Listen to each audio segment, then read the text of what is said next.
What is going on, guys? Welcome back to another video. Today, I am going to be giving you guys all of my major award predictions. We're going to be doing the Hart, Norris, Calder, Vezina, Selke, Jack Adams, all 6 of the big boys. I'm going to be breaking down. I'm going to be going with all of my finalists, third, second, and first, and then showing you like my expanded graphic that I'll be posting on Instagram. So without further ado, let's dive into it. I'm going to start off with the Calder, Rookie of the Year. In third place, I got Logan Cooley. Logan Cooley, I think, is going to have a fantastic year for the Arizona Coyotes. Obviously had that amazing flying in the air goal against the LA Kings. But when you look at Logan Cooley, he was the second best player in all of college hockey last year, only behind Adam Fantilli. I think his game is going to translate to the next level, not only offensively, but I think he's also a fantastic defensive player. And he's going to be slotting into that second line center position for the Arizona Coyotes. He's going to be playing with probably Michelli and like Jason Zucker. That's a pretty good line to be walking into. He's not going to be on like their third line playing with absolute bums. So I think around 55, 60 points. Michelli's probably going to put up around 55, 60 points. You might get some looks on that top power play. I think Logan Cooley at around 55 points would be worthy of a Vezina finalist. Moving on to number 2, I got Adam Fantilli. Same logic for this. He dominated in college hockey. He was almost 2 points per game at Michigan last year. My third best prospect in the draft last year. And when looking at the comparable for an Adam Fantilli in his rookie year, his college numbers were near identical to Jack Eichel. Jack Eichel walked into the NHL on not that good of a Buffalo team and put up 56 points in a rookie year, 24 goals, 32 assists. So I think along those same lines for an Adam Fantilli, especially considering I think Columbus will have more talent than compared to that Jack Eichel Buffalo team when it was like Ryan O'Reilly and then not that much around him, like a young Sam Reinhart as well. I think Columbus could be a pretty decent team, and they have the wingers that could potentially help Fantilli break out, whether that's on the top line with Goudreau, with Line, or even that second line with Kent Johnson and Kirill Marchenko. That's pretty solid wingers to play with. But obviously in first place for the Calder, it's got to be Connor Bedard. He's already tearing up the preseason. He has 5 points in 3 games. At this point, I would not be surprised if he's point per game. I don't think that he has like 90 point potential just because he is going to be playing with Taylor Hall, who's still a decent player, and Lucas Reichel, who's kind of a question mark. But this kid's a generational talent for a reason. I think he's going to walk in and be already a good number 1 center in the league, arguably a top 15 center in all of hockey, at least offensively. Defensively, it's going to take him some time. But when looking at him, he is the clear favorite to win the Calder. It's not a lock because, again, Chicago's not going to be that good of a team. You can get injured for all we know. But the Calder race is definitely Connor Bedard's to lose. He's going to be playing 18, 19 minutes a night. So I think he is definitely the favorite. And when looking at the overall graphic, I go Connor Bedard, Adam Fantilli, Logan Cooley. Devin Levi is another guy that I think could potentially crack that finalist. I'm not as high on Buffalo as others. Luke Evangelista, I think he's very underrated. 15 points in 24 games last year, playing around 17 minutes a night. People are sleeping on him on a Predators team that's going to need some of their forwards to step up. Then Luke Hughes. I have a hard time fully believing in the hype, at least this year, because of Dougie Hamilton there as their number 1 defenseman. Matthew Nyes should be in that second line, most likely, rack up points. Leo Carlson, not going to have the teammates in order to put up a good rookie year. David Jiricek dominated the AHL his first year. I think he's going to be 30, 35 points. And then Brendan Ottman for the New York Rangers. He's apparently going to make the team. Maybe he's that second line right wing. That could end up being an explosion. So that's my Calder leaderboard right now. But moving on, we are going to be looking at the Norris Trophy right now. Third place for my Norris. I got Rasmus Dahlin, 73 points in 78 games last year. And I think he's honestly only going to improve on that number. I have him personally at 78 points. And as Buffalo continues to improve as a team as a whole, the offense just keeps on getting better. And if they make the playoffs and Dahlin has high 70s points as well as solid defense, I think that's a recipe for him to potentially be a Norris finalist. In second place, Quinn Hughes. Quinn Hughes, I had at 82 points. I'm higher on the Canucks than most. Last year, he was still almost point per game. I believe 76 points in 78 games last year about. I think he's really going to take it to that next level for the Vancouver Canucks on a Vancouver Canucks team that should be much better. That power play is going to be fantastic. He's not going to have to run around the ice as much because they did improve the defense score, getting guys like Ian Cole and Philip Hronik. He's going to be able to focus on his role and just excel as that elite puck-moving offensive defenseman. And I think this is the season where Quinn Hughes solidifies himself without a doubt as a top 10 defenseman, maybe even top 5. But winning it, this one's also kind of an obvious one, but I got Cale Makar. Cale Makar, if he is healthy, he's the pick for the Norris Trophy. Last year, 66 points in 60 games. If he played even if he played 75 games last year, he's a finalist and he played 60 games. I don't think he should have been a finalist, but that just tells you that voters care about who is the best defenseman in the league, and they're gonna, even if he doesn't play all the games, he's gonna be in the mix. I still can't believe that. 60 games, he was a goddamn finalist. But as long as he plays 75 games, it should be his to lose. It's his to lose without a doubt. So right now, pretty basic, but I'm going to go with Cale Makar.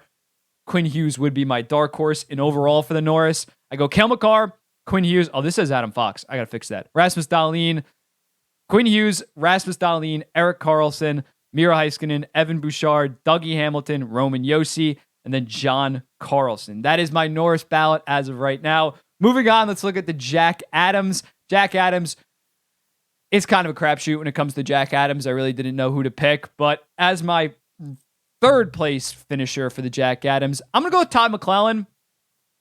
I think the LA Kings are going to have a lot of pressure on them this year, and he needs to perform, and he has the team that could be one of the best teams in the entire league. It would not shock me if they go above 105 points, and especially he's going to have to develop his system around the goaltending because the goaltending is really just not there this year. So I think they could end up exceeding expectations, and Tom McClellan will have a lot to do with that, given some of that team's limitations. If he can manage them properly, he could be well on his way to a Jack Adams finalist. Second place, Rod Brind'Amour, kind of a safe pick. You know that the Hurricanes are going to be above 105 points, and Rod Brind'Amour's system is, in my opinion, the most impactful in the entire NHL. Their talent on paper this year, this is the most talented team, but in years past, they were like wild card level talent on paper, but he optimizes them by playing this defensive team first system that leads to them being back-to-back division winners, 100+ points, that I think this year is really going to be about the same. They are the most consistent regular season team in the entire league. He has kind of started to get slept on in the Jack Adams discussion just because he's been so goddamn consistent, but maybe this year they win the President's Trophy and you got to at least nominate him for the Jack Adams. And winning it, I got Jay Woodcroft. I picked him last year to win it, and the first half of the season didn't look like that good of a pick, but then they stormed back. And I think they're going to follow that momentum since they got Matthias Ekholm. They were fantastic. I think they're going to follow that momentum and be up there for the President's Trophy. And similarly to a Todd McClellan, the goaltending is a little bit murky. The defense isn't the best. How he's going to maneuver around that to optimize the team to the best abilities, I think is going to be very fascinating. And in the Western Conference, that is pretty wide open. I think the Edmonton Oilers can and maybe will run away with that Western Conference. So in looking at it for the Jack Adams, I think Woodcroft is a pretty good bet in terms of winning it. My overall leaderboard for the Jack Adams is Jay Woodcroft, Rod Brind'Amour, Todd McClellan, DJ Smith, because I think the Ottawa Senators are going to make the playoffs. We can talk about that when I do my Atlantic Division predictions. Mike Sullivan, I think they have a bounce back season. Ryan Hushka, obviously, I think Calgary's going to improve if you watch my Pacific Division standings. Sheldon Keefe, Toronto's pretty easily the best team in the Atlantic Division. They're going to do well. Rick Tocchet, Canucks are going to be better. Dean Evanson and Jared Bednar. Let's look at the Selke now. The Selke Trophy is pretty controversial because it doesn't always go to the best defensive player. Usually it's like a good first liner that puts up a lot of points that also plays defense. So I'm not solely predicting. I'm more so, this is the one award where I'm predicting what the voters will vote, if that makes sense. Like, if I looked at solely defensive players, it probably would be different, but let's go through it. In my third place, I got Elias Pettersson. Elias Pettersson this past year was one of the best two-way centers in the entire league. He does it all, plays great even strength defense on the penalty kill, one of the most effective penalty killers. Over the last 3 years, he leads all players in terms of points while shorthanded. So he's just so effective. His anticipation is so great on the defensive end. I don't know if he'll fully get that respect like the two guys I have ahead of him that have finished higher in Selke voting. The thing with the Selke is, in order to win it, it's kind of like a climb. You need to finish 8th one year, then 3rd, then maybe they'll finally give it to you. I think Pettersson was 7th or 8th last year. So I think he needs to take that next step to be a finalist before he ends up winning one. You do need to build up that reputation when it comes to the Selke Trophy, maybe compared to other awards. So I think Elias Pettersson at 3rd is a pretty fair shout. Next up, I got Alexander Barkov in 2nd place. Barkov is kind of being slept on when you look at it.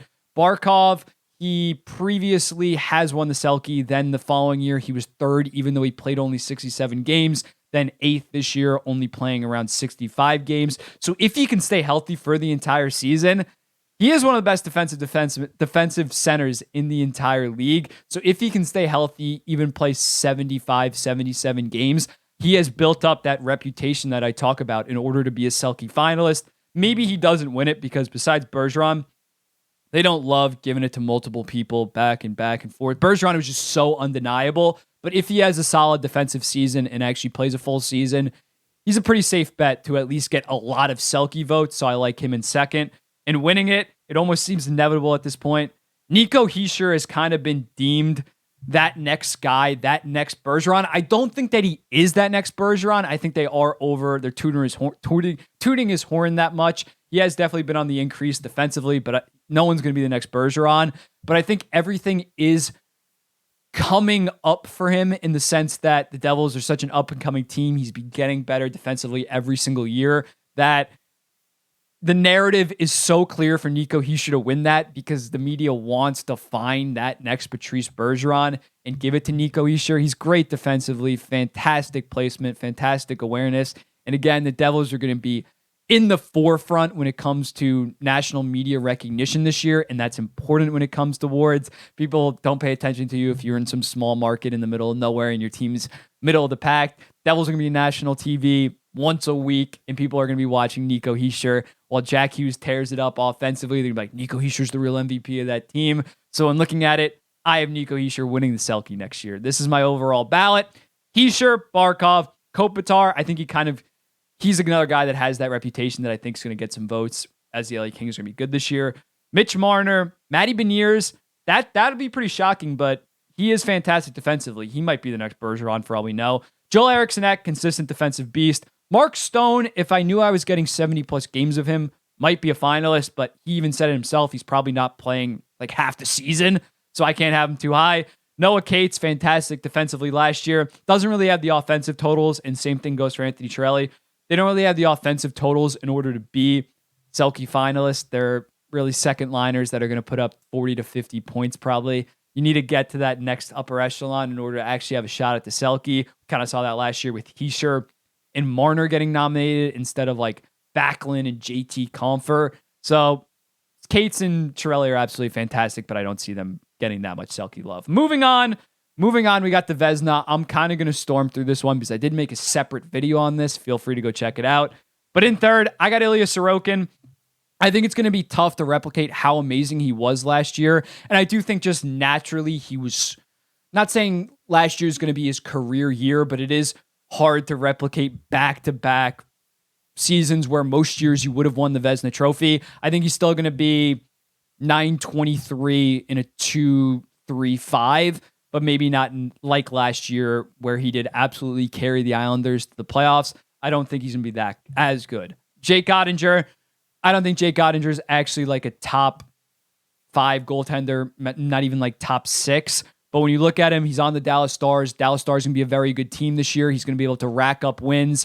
His save percentage has been increasing every single year. He's gone from a 911 to a 914 to a 919. So I think it's a pretty safe bet that he's going to have low 920s or high 9teens and below like a 930 goals against average. He's probably not going to have the best advanced stats. I equate it to back when Jacob Markstrom was a Vezina finalist back in 2022.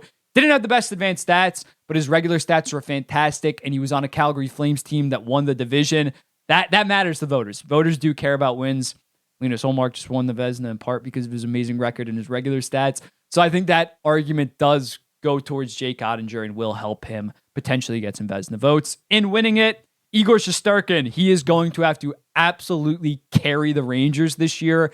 Jonathan Quick is not that guy anymore. He fell off a cliff. He's not going to be that good of a backup for the New York Rangers. So they're going to have to rely on Shesterkin to play probably low 60s games. When he won the Vezina, he only played 52 games. I don't think he's going to have a 935 and a 207 like when he won the Vezina back then, but it might even be more impressive if he plays 64 games and has a 926, 927 and a 215 just because of the volume of those games. So I think he's going to be extremely valuable for the New York Rangers, and as a result, he's going to get propped up in the Vezina discussions. Overall ballot, Shesterkin, Ottinger, Vasilevsky. I got to change this. I made this before. This I posted like 2 weeks ago. Obviously, take him out. Hellebuck, Georgiev, Saros. A little bit lower on Saros just because I don't love the team. Stuart Skinner, Ilya Samsonov, and Tristan Jarry. But now we need to do the Hart Trophy, obviously the biggest one, the probably one that you guys have probably been waiting for throughout this entire video. Probably skip to this. We got the Hart Trophy in third place. I got Jack Hughes. I think Jack Hughes is going to absolutely explode this year. He had 43 goals, 56 assists, 99 points last year in 78 games. So that is like 105 point pace. I think he takes it to that next level and gets to like 110, 115.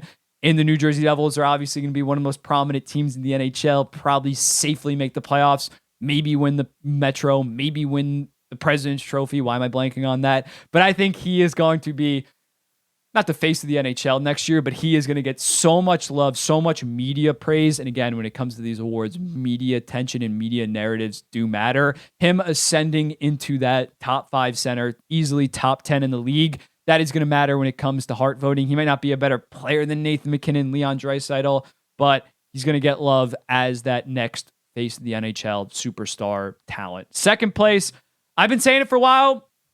I think Austin Matthews is going to win the Rocket Richard this year. He won it the previous 2 years before McDavid scored 64. I think we're going to see a return to form for Austin Matthews. He has a lot to prove. Just signed that big contract, had a down year, kind of went invisible in the playoffs. And even last year in 74 games, he had 40 goals and 45 assists, which was like 40, I think it was something like 46 or 47 goal pace, 95 point pace. Like his lowest season was still a fantastic year by basically anybody's standards, and that was objectively a down year. This guy is the best shot in the league, in my opinion, and I think we're fully going to see it on display for the Leafs. A Leafs team that, in my opinion, probably is the best in the Atlantic, will be fighting for the President's Trophy. He is going to rack up goals, especially with Mitch Marner basically in a contract year now because he's going to be eligible for an extension in June 1st. Mitch Marner is going to be feeding the hell out of Austin Matthews. And just overall, I think the Leafs are going to be one of the premier teams in the league. So Austin Matthews is definitely due for a redemption season. The guy that 2021 second place Hart finished, then won it, had a down year. I think he's fully going to be back next year. But as you could probably expect, Connor McDavid is my Hart pick. As long as he plays even 70 games, he's basically a shoo-in to win this. I don't think that's that much of a controversy. Oilers at this point are a well-oiled machine. It's a horrible joke. They're basically a well-oiled machine in the sense that they're pretty safely going to make the playoffs unless something completely goes wrong. Like in previous years, I think it was 2018, McDavid was the best player in the league. He literally won the Pearson, but he didn't win the Hart. He didn't even finalist for the Hart because the Oilers missed the playoffs. I think those days are over. As long as McDavid is healthy, and the Oilers are a playoff team, he should win it every single year. I think he is going to come back down to earth a little bit, only get like 138 points instead of 153 because that power play is due for some regression. I've said it 9,000 times at this point. They're not going to post the greatest power play of all time again. They're not just going to keep on resetting the bar until it's like 40%. So I think he is going to regress a little bit. But when you lead the entire league in points by 25, and the guy that was second was your own teammate, you led the rest of the league by almost 40. He can come back down to earth a little bit and win the Hart Trophy. And in terms of voter fatigue, I don't think voter fatigue really exists as much compared to other sports, compared to maybe the NBA, because they gave Lidstrom 6 straight Norrises. They gave Gretzky all those Harts in a row. If you are the best player and it's undeniable, the thing with the NBA is it's hard to quantify because no one's scoring 40 points a game, and it's like no doubt. Hockey, you have that massive gap where Lidstrom was point per game in the best defensive defenseman in the league. You had to give him the Norris.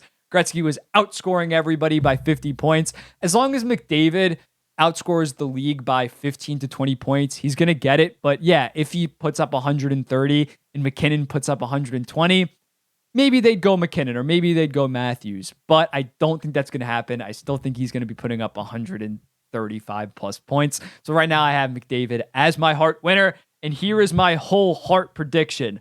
Connor McDavid first, Austin Matthews second, Jack Hughes third, Nathan McKinnon fourth. If you could tell me that he plays all 82 games, I'd probably have him higher, but he just hasn't been able to stay healthy. Kirill Kaprizov fifth. I think people are underrating him. He had 40 goals in 67 games last year. Previous year, 107 points with 47 goals. He's an absolute stud. Elias Pettersson, again, going back to that, if he's going to be a Selke finalist, if I think the Canucks are going to be battling for a playoff spot, he should be up there. Jason Robertson, Stars are a very good team. He's their best player. Matthew Tkachuk, maybe doesn't repeat what he did last year, but still has a very good season. Leon Draisaitl, he's going to put up 120 points just because he plays with McDavid. And then Sidney Crosby. Sidney Crosby, I think, is going to have a pretty good season on a Pittsburgh team that should make the playoffs. He is the face of that, and I think he'd get some love from the voters. But overall, those are my ballots. Let me just flash through them. Hart, Calder, Norris, Adams, Selke, and Vezina. Let me know in the comments, what do you think about these picks? Who are your picks to win these different NHL awards? Where am I way off? Where am I spot on in your opinion? Yeah, I don't think it kind of stinks how like the Hart and Norris, as long as a guy's healthy, they're probably going to win it. But let me know in the comments, what do you think? Rocket Richard, I think Matthews is going to win that. I don't really go over that because it's like, it's not a voting award. It's more of just whoever leads it. But Art Ross, obviously McDavid as well. But like, comment, subscribe, all that good stuff. And I'll see you guys in the next one.